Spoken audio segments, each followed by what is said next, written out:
가운데 주님께서 성령의 단비를 내려주시기를 원하는 마음으로 이 찬양 같이 한번 하겠습니다. 인들의 마른 풀같이 시들은 나의 영혼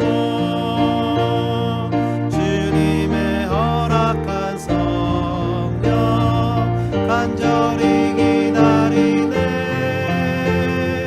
가물어 메마른 땅에 단비를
아멘 주 예수여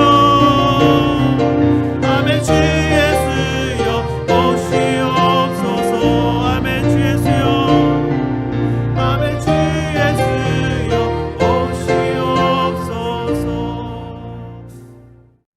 구약성경 817페이지 시편 22편 1절부터 21절까지 우리 함께 합독하겠습니다. 내 하나님이여 내 하나님이여 어찌 나를 버리셨나이까. 어찌 나를 멀리하여 돕지 아니하시오며 내 신음소리를 듣지 아니하시나이까. 내 하나님이여 내가 낮에도 부르짖고 밤에도 잠잠하지 아니하오나 응답하지 아니하시나이다. 이스라엘의 찬송 중에 계시는 주여 주는 거룩하시니이다. 우리 조상들이 주께 의뢰하고 의뢰하였으므로 그들을 건지셨나이다. 그들이 주께 부르짖어 구원을 얻고 주께 의뢰하여 수치를 당하지 아니하였나이다.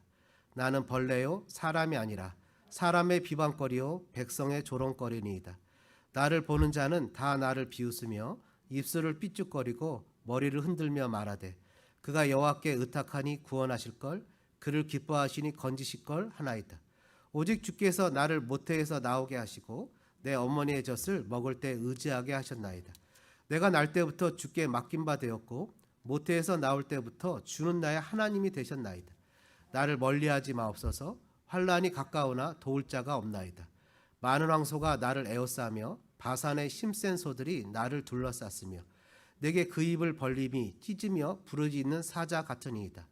나는 물같이 쏟아졌으며 내 모든 뼈는 어그러졌으며 내 마음은 밀랍 같아서 내 속에서 녹았으며 내 심이 말라 질그릇 조각 같고 내 혀가 입천장에 붙었나이다. 주께서 또 나를 죽음의 진토 속에 두셨나이다. 개들이 나를 에워쌌으며 악한 무리가 나를 둘러 내 수족을 찔렀나이다. 내가 모든 뼈를 셀 수 있나이다. 그들이 나를 주목하여 보고 내 겉옷을 나누며 속옷을 제비 뽑나이다. 여호와여 멀리하지 마옵소서. 나의 심이시여 속히 나를 도우소서. 내 생명을 칼에서 건지시며 내 유일한 것을 개의 세력에서 구하소서. 나를 사자 입에서 구하소서. 주께서 내게 응답하시고 들소의 뿔에서 구원하셨나이다. 아멘. 여러분 한번 따라해 보실까요? 내 자신이 무가치하게 느껴질 때.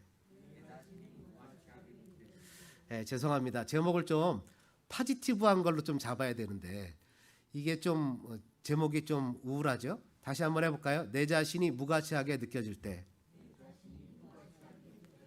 여러분 이렇게 느껴보신 적이 혹시 있습니까?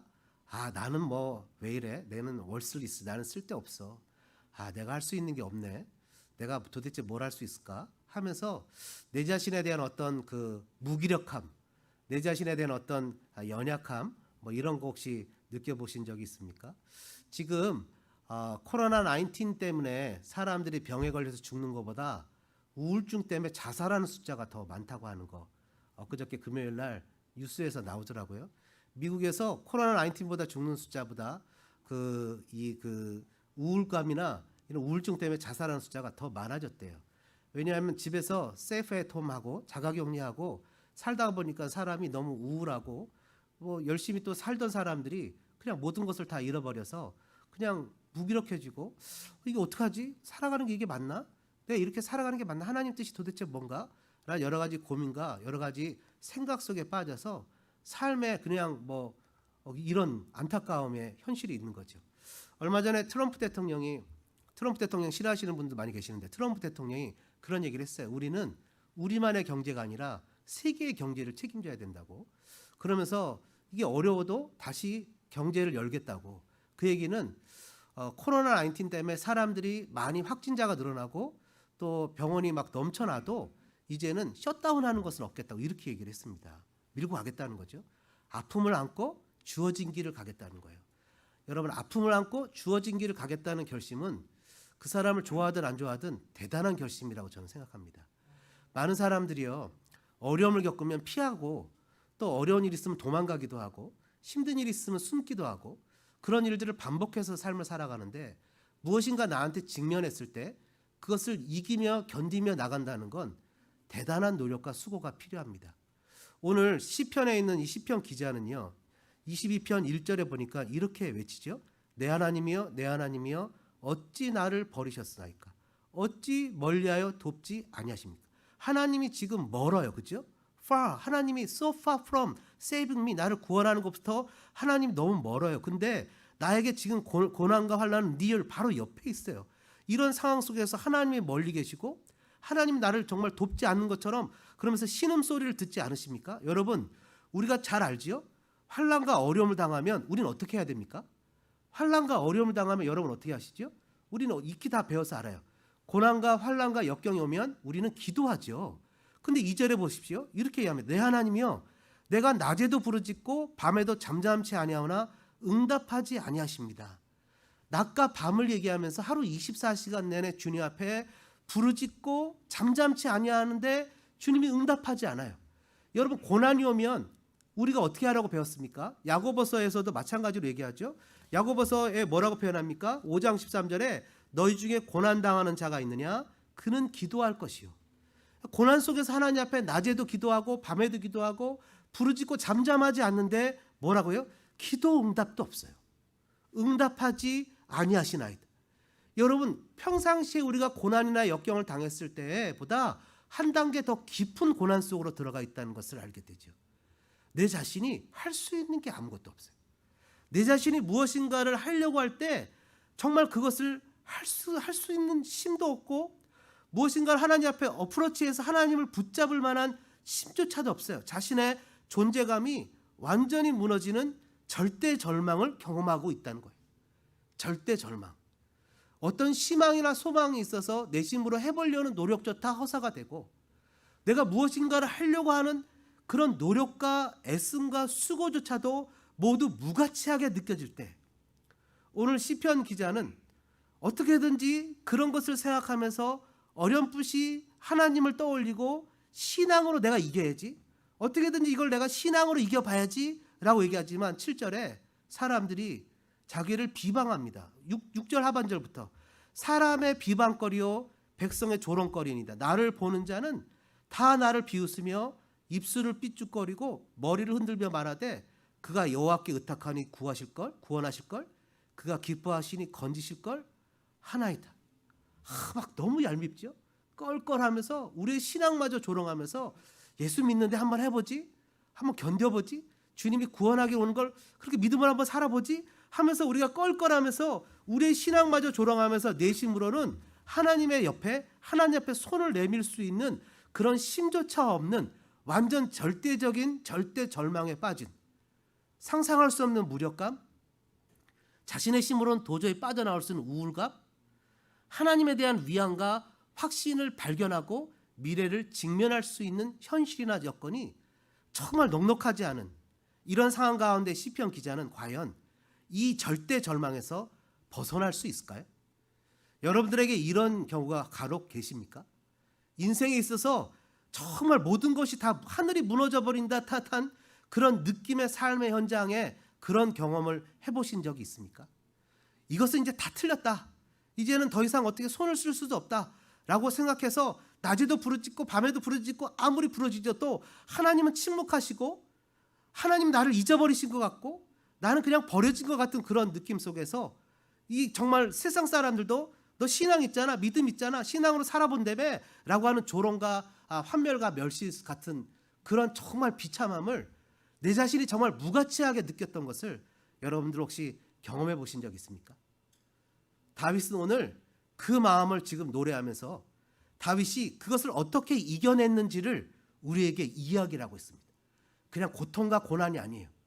자기의 힘으로는 감당할 수 없는 무가치와 무기력, 사람에게 인정받고 싶지만 인정받지 못하는 그런 애끓는 마음, 누구나가 다 알만한 내용이지만 그런 알만한 내용임에도 불구하고 배신을 당하고 오해를 당하고 어처구니 없는 삶의 현실 속에서 이러고도 내가 살아야 되나? 이러고도 내가 견뎌야 되나? 라고 월슬리스한 느낌이 막 들어가면서 자신의 가치와 자신의 존재에 대한 본질적인 물음이 들어가는 바로 그때 다윗은 하나님 앞에서 하나님 악소리조차 내지 못하는 환경과 여건 속에 지금 완전히 넘어져 있다는 겁니다.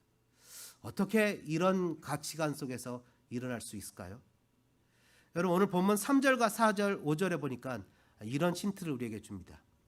이스라엘의 찬송 중에 계시는 주여, 주는 거룩하시니이다. 우리 조상들이 주께 의뢰하였으므로 그들을 건지셨나이다. 그들이 주께 부르짖어 구원을 얻고 주께 의뢰하여 수치를 당하지 아니하였나이다.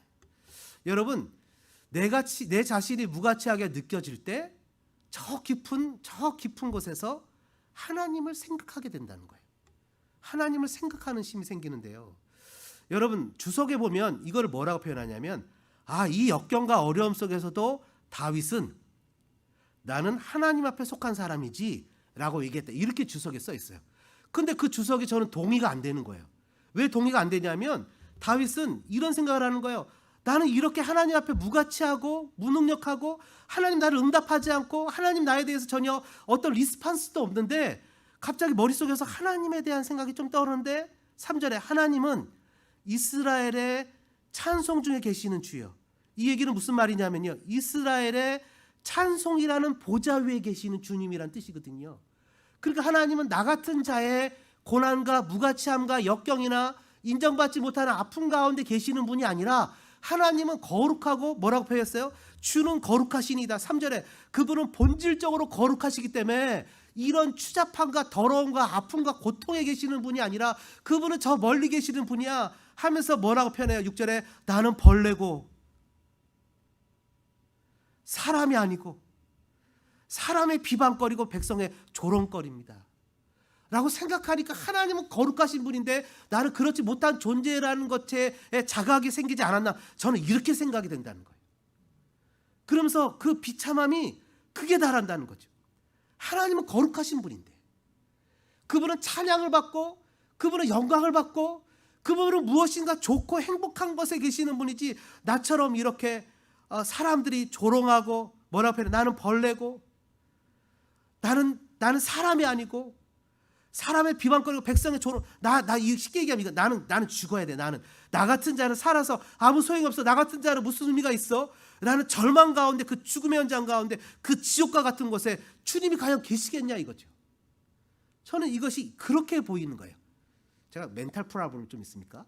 성경을 이렇게 보는 게 그렇게 보이는 거예요. 그런데 여기서 한 가닥 희망이 있는 거예요. 뭐냐면 그 와중에 그 고난과 역경 가운데 누가 떠오르는 거예요? 하나님이 생각난다는 거예요. 하나님의 존재 자체가 생각이 나는 거예요. 하나님 그런 분이지 라고 하면서도 하나님이 생각난다는 거예요. 사람이 무가치하고 느껴질 때 우리가 어떻게 해야 될까요? 하나님이 우리에게 은혜를 베푸셔야 되는 거죠. 하나님 우리에게 손을 내미셔야 되는 거죠. 내가 내심으로 일어날 수 있는 신가, 내가 내심으로 일어날 수 있는 그런 여력과 여건이 전혀 없을 때 하나님 우리에게 손을 내미셔야 되는 거죠. 생각해보면 다윗은 정말 이렇게 비참한 삶을 살았던 것 같습니다. 그가 어렸을 때 그 당시에 최고의 영적 지도자 사무엘이 자기 집에 온다는 거예요. 얼마나 기가 막힌 노릇입니까? 얼마나 그 사무엘을 만나고 싶었겠습니까? 여러분, 지금 엄청나게 유명하고 영적인 이 시대의 최고의 지도자가 소망교회에 오는데 제가 여러분에게 만약에 집사님은 저 밑에 주차 관리 좀 해주세요 라고 하면 얼마나 마음이 섭섭하겠습니까? 다윗은 양을 치는 자리에 있는 거예요. 거절감, 그 섭섭한 마음. 여러분, 그는 또 인정받기 위해서 그가 사울의 눈에 들려고 그 사울의 딸 미가를 사랑했잖아요. 사울이 내 딸하고 결혼하려면 블레셋 사람의 포피를 100개를 배워라 그러는 거예요. 인정받고 싶어서 100개면 되는데 몇 개를 뱄어요? 200개를 배워갔는데 근데 뭐라고 표현합니까? 그 당시에 사울이 그 200개 표피를 갖고 왔지만 성경에 이렇게 기록돼요. 사울은 더욱 두려워하여 평생토록 다윗의 대적이 되더라. 인정받고 싶어서 갔지만 인정받지 못해요. 그 장인이 자기를 죽이려고 해서 도망가다가 블레셋 사람에게 탈취를 당하던 그일라 사람들을 정말 옆에 사람들이 반대하는데도 불구하고 도와줬는데 그 사람들이 다윗을 사울에게 넘기려고 합니다. 얼마나 서글프고 안타까운 인생입니까? 다윗은 인생 여정에서 슬프고 아픈 일들이 너무 많았습니다. 그는 자신 스스로를 비하하면서 뭐라고 표현해요? 나는 벌레예요. 나는 사람이 아니에요. 사람의 비방거리고 백성의 조롱거리예요. 나 같은 자가 무슨 직분을 맡고 나 같은 자가 어떻게. 그는 절대적인 절망에 빠지게 됩니다. 근데 하나님이 그에게 은혜를 주시는데 그 마음에 하나님에 대한 것이 저 마음 깊은 곳에 생각나는 거예요. 4절과 5절에 보니까 뭐라 그래요? 우리 조상들이 주께 의뢰하고 의뢰하였으므로 그들을 건지셨나이다. 그들이 주께 부르짖어 구원을 얻고 주께 의뢰하여 수치를 당하지 아니하였습니다. 하나님, 생각해 보니까 조상들은 구원을 받았네요. 의뢰하고 의뢰하였으므로 의뢰하여 구원을 얻고 수치를 당하지 않았다. 조상들이 하나님을 의뢰했다는 말이 3번이 나오죠. 그러면서 밤낮으로 부르짖었는데도 응답이 없고 버려짐을 당한 그의 마음 가운데 하나님에 대한 마음이 조금씩 떠오르기 시작한다는 거예요.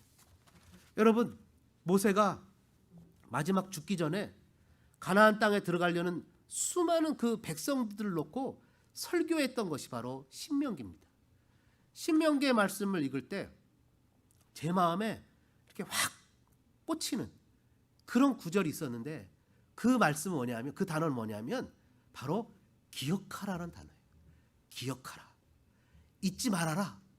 신명기 4장 9절에 내가 눈으로 본 그 일을 잊어버리지 말아라. 5장 15절에 너는 기억하라. 8장 2절에 내 하나님 여호와께서 이 40년 동안에 네게 광야길을 걷게 하신 것을 기억하라. 심지어 6장 8절은 내 손목에 매어 기호를 삼고 미간에 붙여 표를 삼고 내 집 문설주와 바깥문에 기록하라.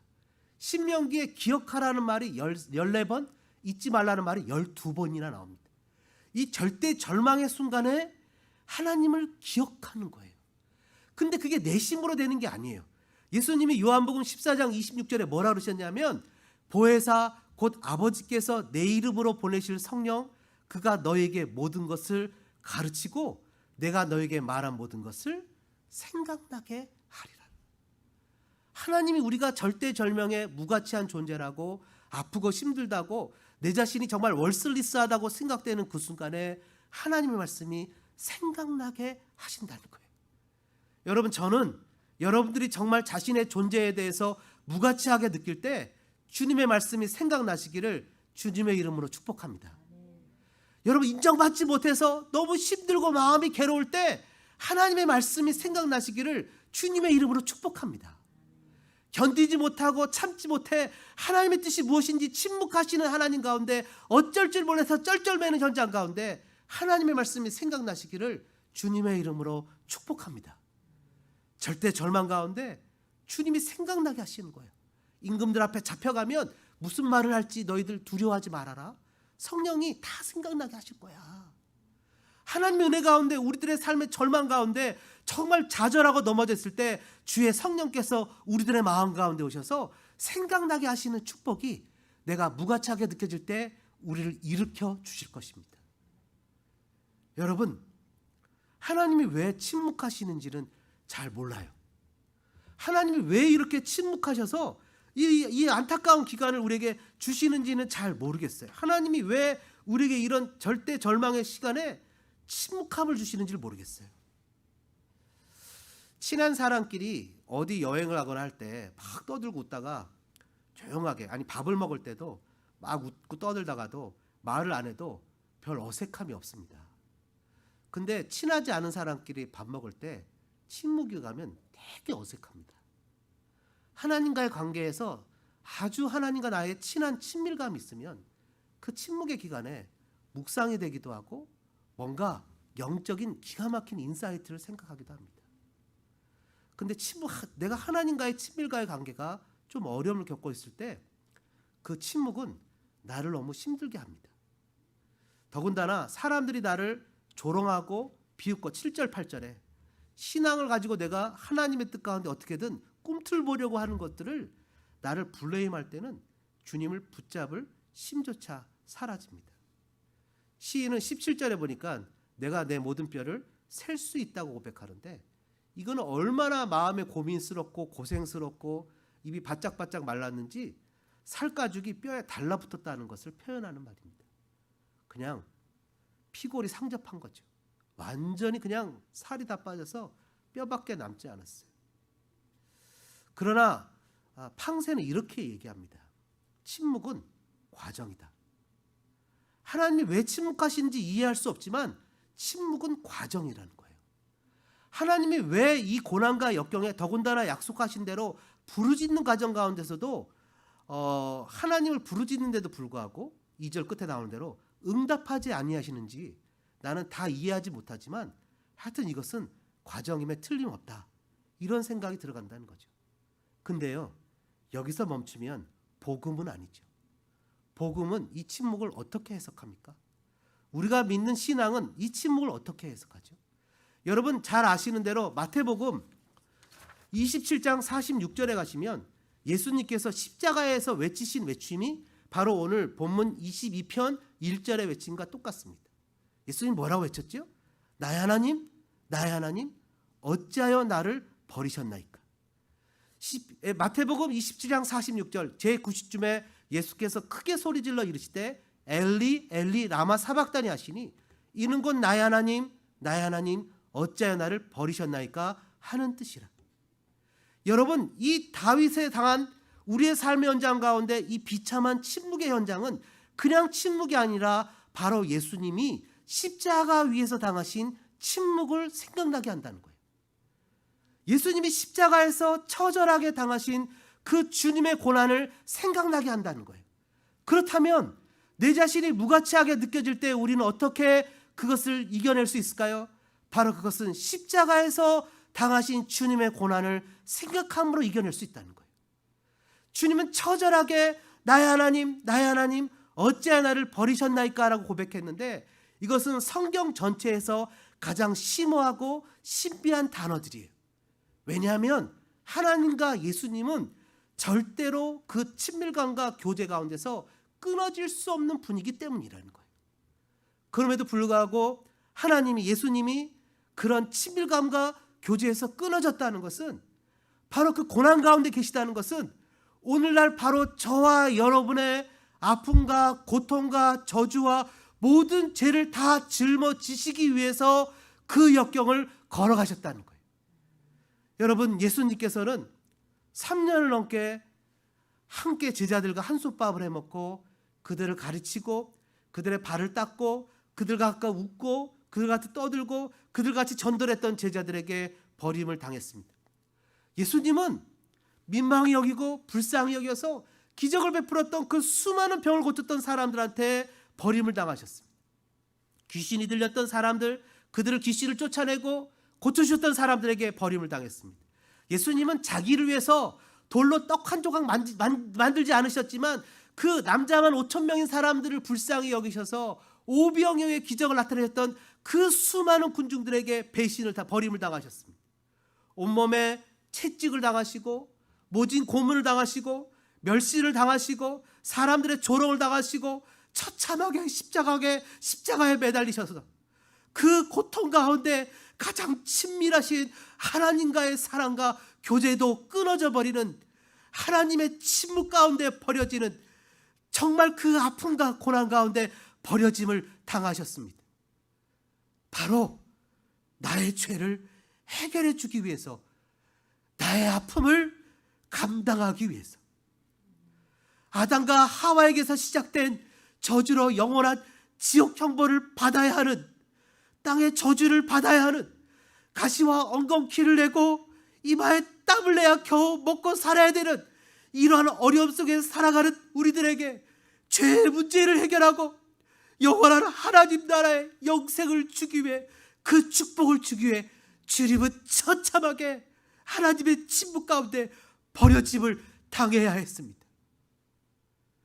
가난한 자에게 중생하여 하나님의 자녀가 되게 하고 성령을 주시고 병을 고쳐주시고 축복을 주시고 재림의 소망을 주시고 절망에서 자유를 소망을 주셔서 마음속에 가득 차 있게 하셔서 온갖 저주를 다 면하게 하시기 위해서 주님은 하나님의 처절한 침묵 가운데 버려짐을 당하셨습니다. 우리가 무가치하게 느껴지고 우리가 누군가 나를 인정해 주지 못하는 삶의 현실 속에서 왜 나를 인정해 주지 않지? 왜 나는 이런 대우를 받아야 되지? 왜 나는 이런 억울하고 나만 억울한 일을 당해야 되지?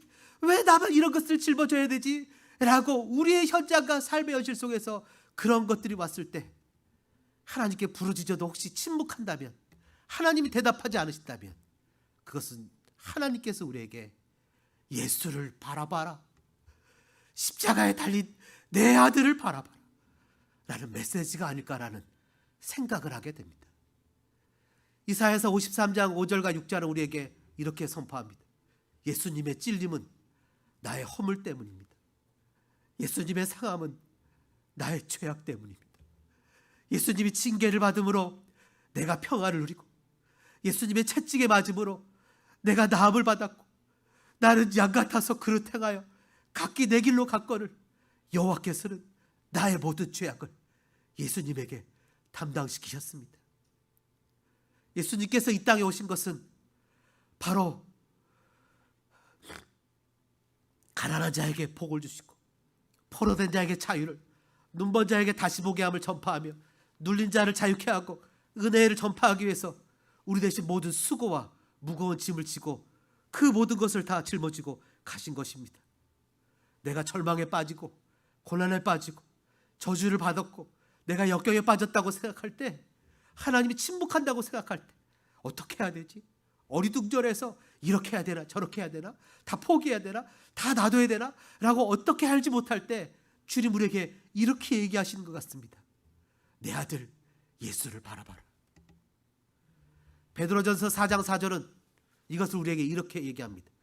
그리스도께서 이미 육체의 고난을 받으셨으니 너희도 같은 마음으로 갑옷을 삼으라. 이는 육체의 고난을 받는 자는 죄를 그쳤음이니. 여러분, 삶의 절대적인 절망이 올 때 우리는 어떻게 해야 될까요? 여러분, 제가 이 말씀을 전하면서도 너무나 마음이 무거운 것은요, 시인의 삶이 하나도 바뀐 것이 없다는 거예요. 시인은 하나님 앞에서 21절에 뭐라고 고백하죠? 이렇게 고백합니다. 나를 사자의 입에서 구하소서. 주께서 내게 응답하시고 들소의 뿔에서 구원하셨나이다. 이것은 구원하신 것이 아니라 구원하실 것을 믿고 그냥 그 삶의 환경을 살아가는 거예요. 예수님이 다시 오실 것을 믿고 주어진 삶을 살아가는 거예요. 코비드-19이 언제 끝날까?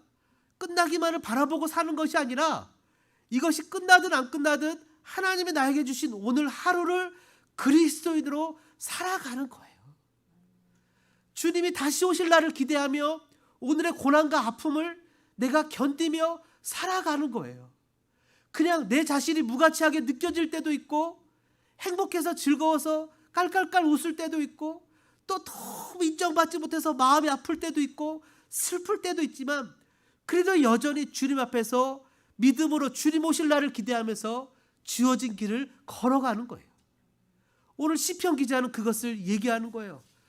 여러분, 바울은 이것을 뭐라고 표현했습니까? 골로새서 1장 24절에 바울은 이것을 이렇게 표현합니다. 나는 이제 너희를 위하여 받는 괴로움을 기뻐하고, 삶에서 고난받는, 복음을 전하기 위해서 고난과 오해나 역경이나 아픔이나 주님을 섬기기 위해서 위험을 무릅쓰고, 죽음의 위험을 무릅쓰고, 칼의 위험을 무릅쓰고, 이런 위험을 무릅쓰는 것을 기뻐하고, 그리스도의 남은 고난을 그의 몸된 교회를 위하여 내 육체에 채우노라. 주님 오시는 그날까지 그리스도의 고난이, 십자가가 부족해서 그런 것이 아니라, 아까 우리 권사님 기도하신 대로 복음을 전하다가 오해를 받고 핍박을 당하고, 주님 앞에 예배를 하고 믿음으로 살기 위해서 세상 사람들한테 조롱을 당하고, 트럼프 대통령이 얘기했던 것처럼 확진자가 늘어나도, 만약에 사망자가 늘어나도 세계 경제를 우리만 아니라 세계 경제를 책임져야 하기 때문에 우리는 갈 수밖에 없다고 얘기했던 것처럼, 우리도 역시 마찬가지로 하나님 앞에서 영광을 돌리며 그리스도인이라는 사명을 감당하기 위해서 오늘 내가 주님 앞에서 예배 자리에 있고, 그리스도인이라는 사명을 감당하기 위해서 지역사회의 복음화를 위해서 복음을 전하고, 내가 앞으로 어떻게 살아야 되나? 내가 이거 다 포기하고 가야 되나? 내가 다 끝나야 되나? 이런 것에 마음을 빼앗기는 사람이 아니라, 그럼에도 불구하고 주님 앞에서 믿음으로 살아가는 삶이 되어져야 된다는 것을 오늘 본문은 우리에게 알려주고 있다는 겁니다. 여러분, 그래서 여러분 삶에 역경을 당할 수도 있고, 고난을 당할 수도 있고, 마음이 아플 수도 있고, 좌절을, 절망을, 저주를, 여러 가지 아픔을 당할 수도 있지만, 그럼에도 불구하고 그리스도를 믿는 신앙인으로 우리에게 주어진 길을 한 걸음 한 걸음 절망과 좌절 가운데 빠지면 하나님 우리의 말씀을 생각나게 하시고, 어려움을 겪으면 예수 그리스도의 고난을 갑옷 삼아 다시 한번 일어나며 믿음으로 우리의 주어진 길을 걸어가는 아름다운 주의 동역자들 되어주시기를 주님의 이름으로 축복합니다. 오늘 말씀 생각하시면서 우리 주님 앞에 기도하는 시간을 갖겠습니다. 주님, 팬데믹입니다. 세상이 온통 팬데믹입니다. 혼란입니다. 그러나 주님, 저는 그리스도인입니다. 주님, 저는 그리스도인입니다. 세상은 세상의 방법으로 두려워할지라도 나는 하나님 나라를 소망하는 그리스도인입니다. 우리를 구원하실 것을 기뻐하시면서 자신의 십자가를 전혀 부끄러워하지 않으셨던 예수님처럼 우리도 우리의 예배 현장에, 신앙의 현장에, 섬김의 현장에, 삶의 현장에 그리스도인으로서 걸어가겠습니다. 이 시간에 말씀 생각하시면서 우리 같이 한번 통성으로 소리내서 기도하겠습니다. 사랑의 아버지 하나님, 마음이 서글프고 힘들 때가 있습니다. 사랑의 아버지 하나님, 너무나 속상하고 어려울 때가 있습니다. 사랑의 아버지 하나님, 정말 하나님 아버지, 인정받지 못하는, 나를 인정해줘야만 되는 사람들이 나를 인정하지 못하는, 나를 사랑해줘야 되는 많은 사람들이 나를 사랑하지 못하는 오해와 아픔과 고난을 겪을 때가 있습니다.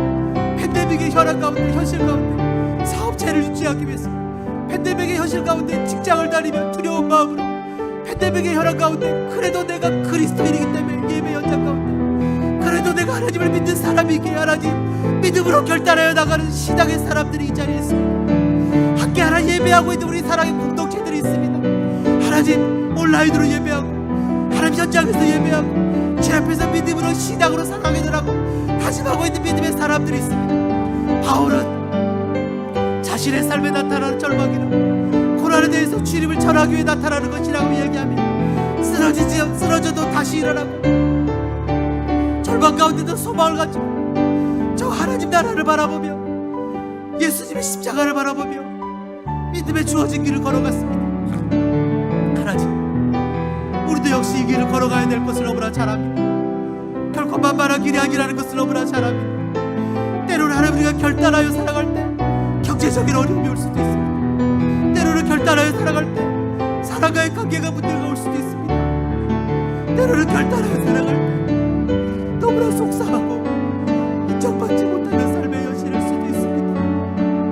그러나 하나님, 주님이 이 길을 걸어가셨고, 아브라함이, 다윗이, 모세가, 에스겔이, 다니엘이, 사드락이, 메삭이, 아벤느고가, 베드로가, 하나님 바울이 길을 걸어갔듯이, 우리 믿음의 신앙의 선배들이 이 길을 걸어갔듯이 우리도 이 길을 걸어갈 것입니다. 하나님 한 걸음 한 걸음 신앙의 길을 걸어갈 것입니다. 하나님이 기뻐하시는 길을 걸어갈 것입니다. 오해를 받아도 걸어갈 것입니다. 게으르거나 나태하거나 역경이 올 때 나를 쳐서 목동시켜 다시 한번 일어나 이 길을 걸어갈 것입니다. 주님, 사랑하는 동역자들을 도와주시고 은혜를 주시옵소서.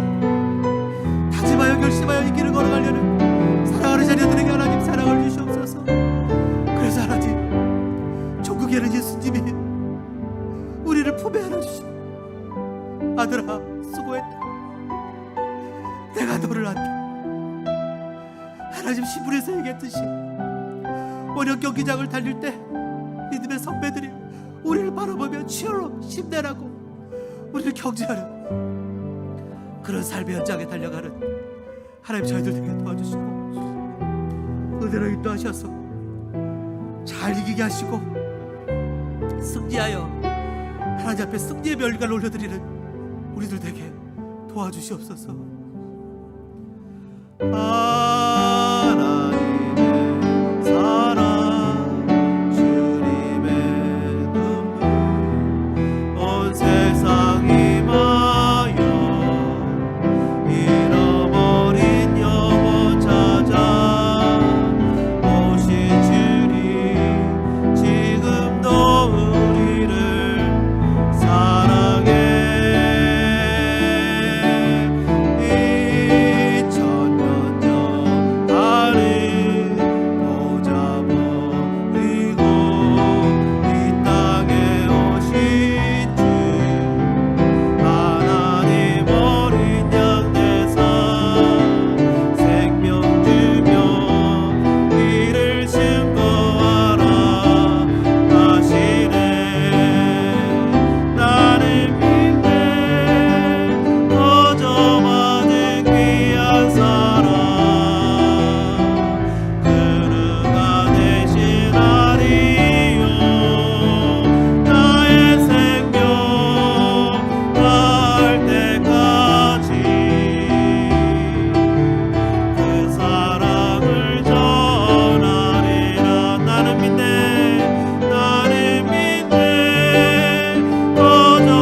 이제는 억만 죄악 가운데서 우리를 구원해 주신 하나님 앞에 처절하게 버림을 당하 닭의 그 침묵을 견디신 우리 구주 예수 그리스도의 한량없는 은혜와 우리 하나님 아버지의 무한하신 사랑하신가, 성령님의 감동, 감화교통 역사, 생각나시게 하는 놀라우신 충만하심이 이 시간 믿음으로 결단하여 주어진 신앙의 길을 눈물이 나거나 아픔이 오거나 고난이 오거나 오해가 있을지라도 당당하게 걸어가리라 하지만은 살아가는 믿음의 동역자들 머리 위에, 다짐 위에, 삶 위에, 그 걸음 위에, 우리 어린 자녀들 위에 이제로부터 영원토록 함께 있을지어다.